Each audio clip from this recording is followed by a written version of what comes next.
High-stakes meetings are underway, though, in Munich, Germany, for day 2 of the annual security conference, the first summit since Russia launched its invasion of Ukraine nearly 1 year ago. Correspondent Trent Murray is live in Munich with so much more. And Trent, boy, lots of headlines coming from there. Also, Kamala Harris's recent interview and some fascinating comments. Take it away. You're in a hot spot.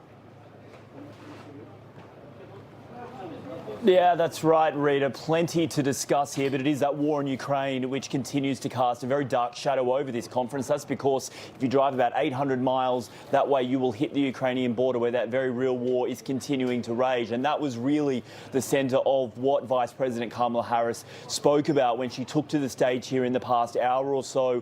The key things I think that we take away from that speech was her statement that the US has determined now that Russia has committed crimes against humanity during its 12 months of invasion and war in Ukraine. She also said, though, that Kyiv is still standing, and that is because of both the US and Europe's support as they continue to try and repel those Russian forces. President Zelensky also joined this conference via video link, though he couldn't make it here in person. He described the battle with Russia as one of David and Goliath. He said David is winning, i.e. Ukraine, but now is not the time to take the foot off the gas. He says they need more weapons in order to prepare for a major Russian offensive in the spring. I think it's really important to point out as well, Rita, that we don't just have Kamala Harris here as well as Anthony Blinken, but a really large US delegation, bipartisan, both sides of the aisle from Congress. That is led by Senator Lindsey Graham, Mitch McConnell. You've also got former Speaker Nancy Pelosi here, and they're all trying to send a message that when it comes to supporting Ukraine, it is not a political issue in Washington. It is one that enjoys wide support across Congress, across both sides of the party. I think one of the other things we, of course, need to mention, I mean, it wouldn't be a live cross without discussing the balloon, right? And we know the balloon saga has made its way to Munich. That is because China's top diplomat is in town, Wang Yi. He was asked about the White House's decision to shoot down that Chinese balloon. He didn't hold back. He called it an absurd and hysterical decision, I should say, and accused the White House of an abuse of force. Rita. Wow, very interesting. Trent, thank you very much. Please keep us posted. Lots of action coming from where you are. Thank you. I gave the order to shoot it down as soon as it would be safe to do so. And because we knew its path, we were able to protect sensitive sites against collection. And then we shot it down, sending a clear message. The violation of our sovereignty is unacceptable. And that is President Biden speaking for the very first time after the Chinese spy balloon. It took a while to get there. This as the search for the remnants of the spy balloon officially ended yesterday. U.S. officials say they recovered debris, and it reinforces earlier conclusions that it was used for spying. The president says that he will speak with Chinese President Xi soon. He hasn't done that yet, trying to de-escalate tensions between the U.S. and Beijing.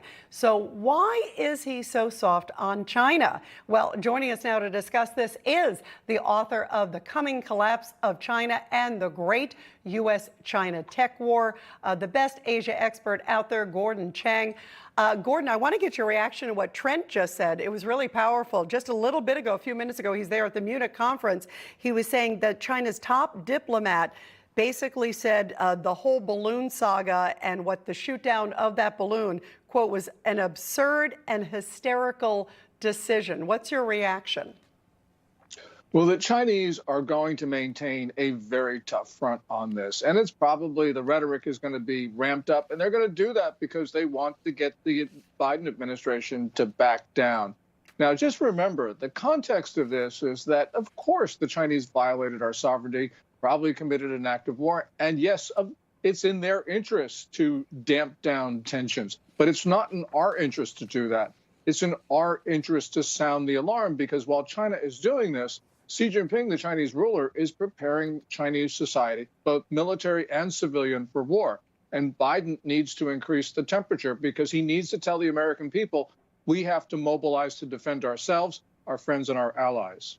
Although, you know, it's interesting, exactly to your point, Gordon, it's been fascinating to see because when President Biden came out, his statement was, you know, we want competition, we don't want conflict. It was like, that's it. And then just a little bit ago, Vice President Harris also came out and said the balloon incident wasn't helpful. I'm thinking that is all our president and vice president have said after there was a spy balloon that hovered across America for 8 days, surveilling secret military sites. Were you astounded at sort of the lack of even strong rhetoric coming from our leadership?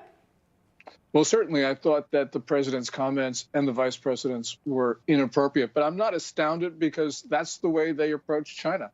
They're always trying to lower the temperature after Chinese provocations. And the reason why this is so impactful is because it says to the Chinese they can do whatever they want, and the U.S. will try to, quote unquote, avoid conflict. Well, yeah, of course, nobody wants conflict with China, but the best way to get to conflict is to be intimidated. And that's exactly what we have heard from this administration after the shootdown. You know, it's interesting because you tweeted, Gordon, that we will be in the fight soon. China and Russia, which are driving events, are making sure of that. And we are at the end of decades of general peace. That's a very strong statement. You believe we're on the precipice of something very serious. We see the momentum of events. And if nothing stops this momentum, then we will be in global conflict. The United States has the power to deter China. We have the power to defeat Russia, but we're not exercising our power. And this is very much like what we saw in the 30s and the 40s, in the 1930s, where Britain and France could have stopped the Third Reich in 1936 at the remilitarization of the Rhineland, and they refused to do so. And then there was the drift to war. And when Britain and France made an ultimatum, Hitler didn't believe them. This is your Poland. When Hitler said he was going to invade Poland, Britain and France said that meant war.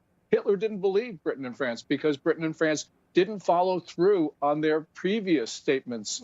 And that's exactly the United States.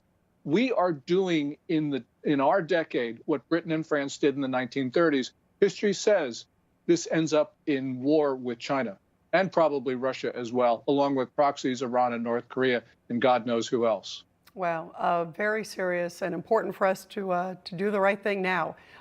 Gordon Chang, really great to have you, Gordon. We always love having you here. Thank you.